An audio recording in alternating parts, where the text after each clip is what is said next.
Hello guys, मेरा नाम साहिल सिंह है। आज मैं आपके सामने एक ऐसी स्ट्रेटेजी शेयर करने जा रहा हूँ। अगर आप एक फ्रेशर है और एसएससी के किसी भी एग्ज़ाम जैसे कि सीजीएल, सीपीओसी, सीएचएसएल जैसे एग्ज़ाम के लिए तैयारी कर रहे हैं, एनडीए, सीडीएस के लिए तैयारी कर रहे हैं, तो एक ऐसी स्ट्रेटेजी जो मैं पिछले 10 सालों से जो भी मैंने एक्सपीरियंस किया है इंग्लिश के बारे में, वो सारी चीज़ें मैं आपके साथ शेयर करने वाला हूँ।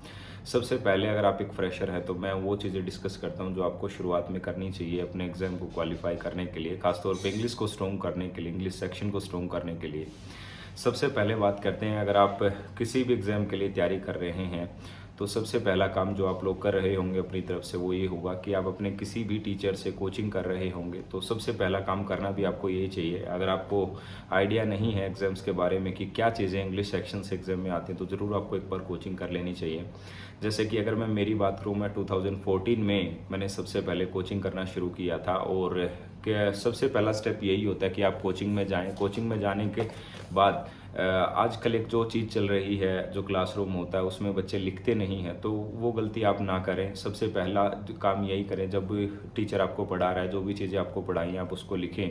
जैसे कि जब मैंने सबसे पहले बैच एक अटेंड किया था इंग्लिश का, तो सबसे पहले मैंने एक नोटबुक ये बनाई थी जिसके अंदर आप अलग अलग टॉपिक्स को देख पाएंगे।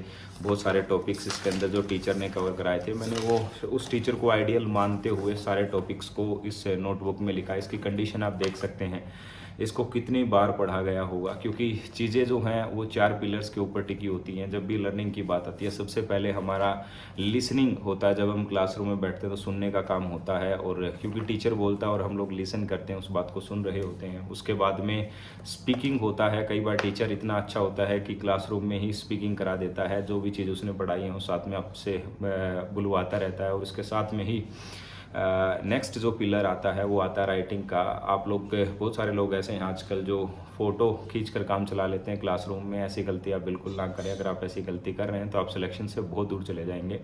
आप चीज़ों को राइट करें, क्योंकि लिखने से ही चीज़ें काफ़ी हद तक आपके माइंड में बैठ जाती हैं, आपको समझ में आ जाती हैं।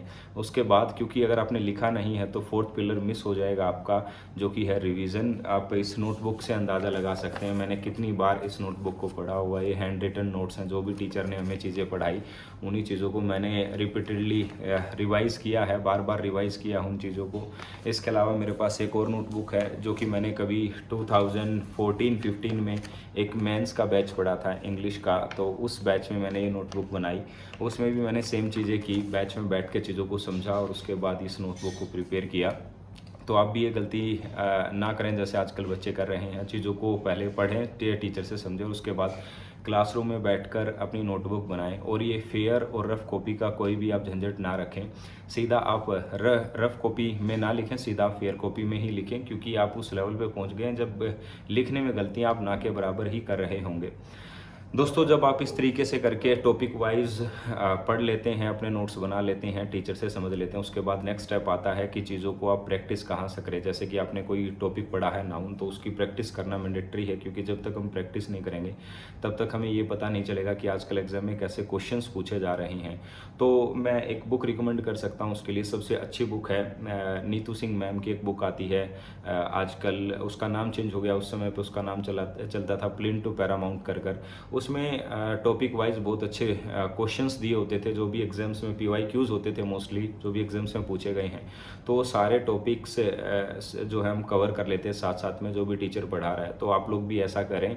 अगर आप फ्रेशर है तो बिल्कुल आपका ऐसा करना मैंडेटरी बनता है। आप ज़रूर से भी ज़रूर टॉपिक पढ़ने के बाद उसके ढेर सारे क्वेश्चंस प्रैक्टिस करें। हालांकि आजकल तो इतनी अच्छी अच्छी बुक्स अवेलेबल है, जैसे एक पिनेकल कोचिंग सेंटर है, मैंने उस बुक को देखा, काफ़ी अच्छी बुक है, उसको भी आप कवर कर सकते हैं। वहाँ से आप क्वेश्चंस को प्रैक्टिस कर सकते हैं, वहाँ पे भी PYQs है।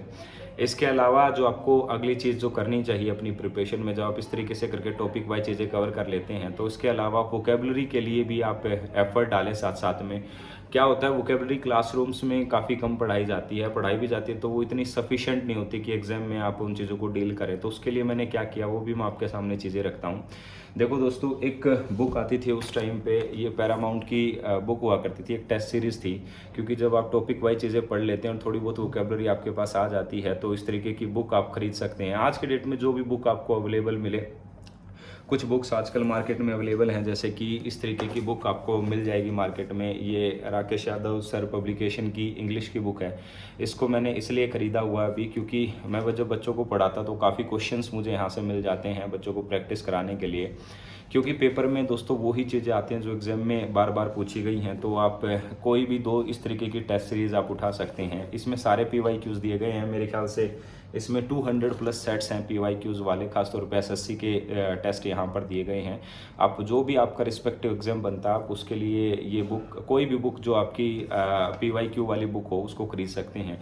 इस बुक को खरीदने का फ़ायदा क्या होगा अभी मैं आपको बताता हूँ। जैसे कि ये एक टेस्ट सीरीज़ वाली बुक है, पहले इसको मैं समझाता हूँ, क्योंकि उस समय पे जब मैं प्रिपरेशन करता था 2014-15 की बात है, चीज़ें बदली नहीं है कुछ भी। आपको ये नहीं समझना कि 10 साल आगे चले गए हैं, नहीं दोस्तों, मैं 10 सालों से पढ़ा भी रहा हूँ, साथ साथ में कुछ भी नहीं बदला है। इंग्लिश ग्रामर एक लैंग्वेज है, इंग्लिश जो है एक लैंग्वेज है, और लैंग्वेज में कोई खास ऐसा बदलाव होता नहीं है। 5-10 साल में बहुत साल लग जाते हैं चीज़ों को थोड़ा बहुत बदलने में, तो यहाँ पर आपको वो वाली चीज़ नहीं रखनी है। सबसे पहले आप ये देखिए, एक सेक्शन में आपको इंग्लिश सेक्शन जो है दिखाता हूँ और समझाता हूँ कि कैसे आप चीज़ों को डील करें पेपर में बैठ के। जैसे कि ये एक सेक्शन देख पा रहे हैं, ये मैंने कभी पहला ही एक टेस्ट है ये मेरा, ये मैंने इसको पहले अटेम्प्ट किया। आप टाइम बाउंड होकर लगाइए, SSC is all about time management. ये आपको ज़्यादा ये नहीं कि आपको बहुत सारी नॉलेज ही चाहिए, टाइम मैनेज करना बहुत ज़रूरी चीज़ है। तो आप इस तरीके से देख सकते हैं, ये मैंने कुछ क्वेश्चंस जो टेस्ट सीरीज़ में दिए गए थे उनको पहले आंसर किया है, टिक किया है, और उसके बाद में इसी टेस्ट सीरीज़ के एंड में, कोई भी टेस्ट सीरीज़ जब आप लेते हो तो उसके एंड में इसी टेस्ट सीरीज़ के आंसर्स आपको दे दिए जाते हैं।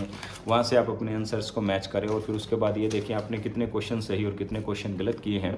उसके बाद मेन पार्ट शुरू होता है ये टेस्ट देने का। दैट पार्ट इज़ कि आप उन क्वेश्चंस का इवैल्यूएशन करें। बच्चे बहुत बड़ी गलती ये करते हैं आजकल कि जब इवैल्यूएशन करते हैं तो जो क्वेश्चंस उन्होंने गलत किए हैं केवल उसी चीज़ का इवैल्यूएशन करके रह जाते हैं। ऐसा आपको नहीं करना है, क्योंकि ऐसा होता है जब हम टेस्ट दे रहे होते हैं, टाइम बाउंड होकर टेस्ट क्वेश्चंस को लगा रहे होते हैं, तो बहुत सारे क्वेश्चंस ऐसे होते हैं जो हमें आते नहीं हैं, जो डाउटफुल होते हैं, जिनमें 2 ऑप्शंस में हमें डाउट होता है कि उनमें से कोई एक ऑप्शन हो सकता है। वो गलती से कुछ क्वेश्चन ऐसे होते हैं जो हमारे ठीक हो जाते हैं, और कुछ ऐसे होते हैं जो गलत हो ही जाते हैं।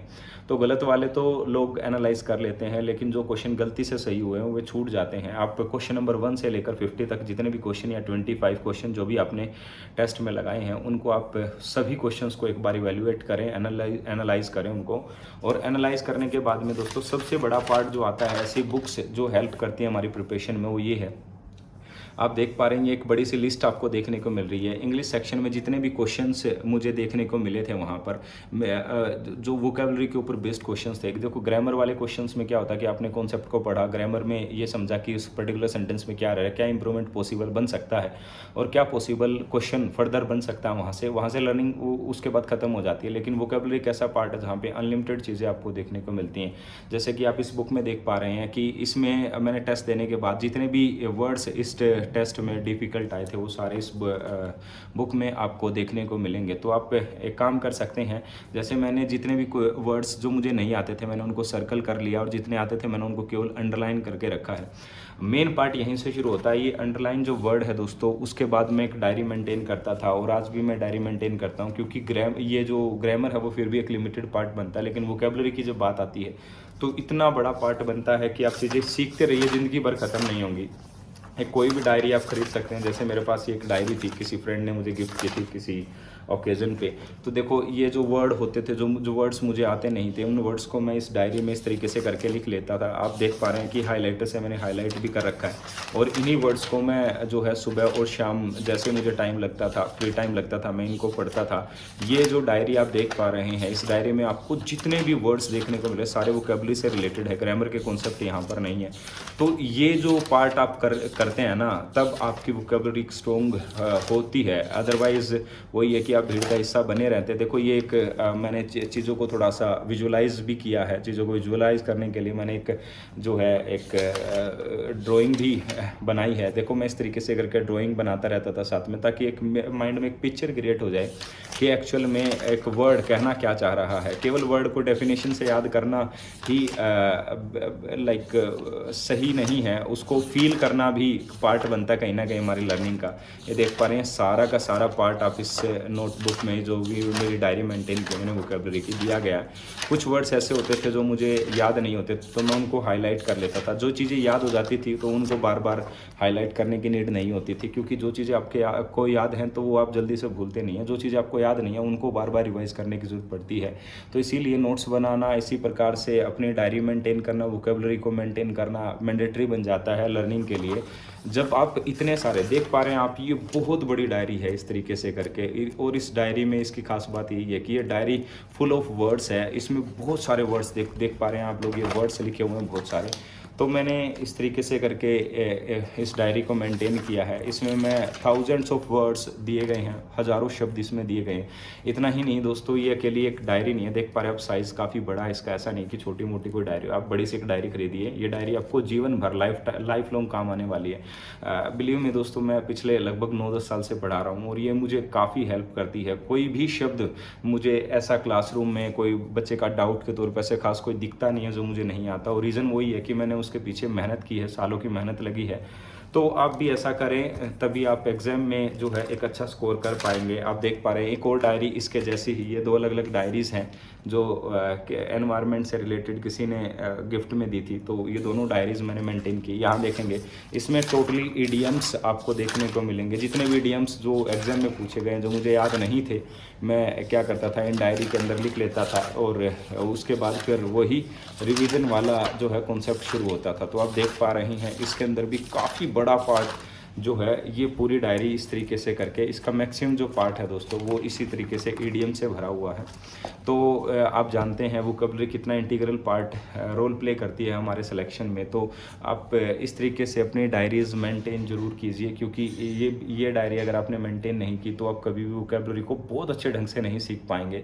और वोकैबुलरी तो एक ऐसा पार्ट है जो आपको केवल कॉम्पिटिशन में ही नहीं, आपके डे टू डे लाइफ में भी आपको काफ़ी अलग दिखाती है दूसरे लोगों से। जो स्पोकन इंग्लिश में खासतौर पर बात करें तो काफ़ी अच्छे वर्ड्स आपको याद हो जाते हैं जो आप अपनी लाइफ में यूज़ कर सकते हैं और एक इम्प्रेशन क्रिएट कर सकते हैं सामने वाले के ऊपर। ठीक है दोस्तों, तो वोकैबुलरी के लिए मैंने इस पार्ट को जो है कंसीडर किया। इसके अलावा मैं अगर बात करूं ग्रामर के लिए, जो एरर फाइंडिंग हो, एरर डिटेक्शन वाला पार्ट हो गया, सेंटेंस इंप्रूवमेंट वाला पार्ट हो गया, फिल इन द ब्लैंक्स वाला पार्ट हो गया। तो एक बुक काफ़ी फेमस उस टाइम पे भी थी और आज भी फेमस है, मिरर ऑफ कॉमन एरर्स। ये काफ़ी अच्छी बुक है, इस बुक को मैंने पढ़ा है। इसमें भी जो है PYQs आपको देखने को मिलेंगे। आप तो इस बुक को भी आप खरीद सकते हैं। इस बुक में एरर्स हैं लेकिन बहुत कम एरर्स हैं। ऐसी बुक कोई मैं कहूँगा नहीं कि मार्केट में अवेलेबल है जिसमें 100% एरर जो फ्री है। आपको एरर्स देखने को मिलेंगी लेकिन फिर भी काफ़ी कम एरर्स हैं। ऐसा नहीं है कि कंसिडरेबल एरर्स आपको देखने को मिले। तो आप 2-3 चीज़ें ये कर सकते हैं। इसको अगर मैं कंक्लूड करूं दोस्तों, तो मैं आपको ये कहूँगा कि सबसे पहले आपको किसी कोचिंग सेंटर पे कोचिंग करनी चाहिए, बेहतर टीचर से पढ़ना चाहिए, अच्छे टीचर से पढ़ना चाहिए। उसको आइडियल मानते हुए जो उसने पढ़ाया अपने नोट्स प्रिपेयर करने चाहिए और उन्हीं नोट्स को जो टॉपिक पढ़ाया गया, जैसे नाउन पढ़ाया तो नाउन के क्वेश्चंस PYQ वाले आप नीतू सिंह वाली मैम वाली जो बुक है वहाँ से कवर करें, या कोई भी दूसरी बुक जो आपके टीचर ने दिया उससे कवर करें। लेकिन वो PYQs होने चाहिए, क्योंकि वही आपको एक्सपोजर देते हैं कि एग्जाम में कैसे आपको चीज़ें डील करनी और कैसी चीज़ें आपको देखने को मिलेंगी। इसके बाद में वोकैबुलरी के लिए जो भी आपको आपके टीचर ने अवेलेबल कराई है कोई भी बुक, तो उसे पढ़ें। अगर वो नहीं तो एक आजकल एक मार्केट में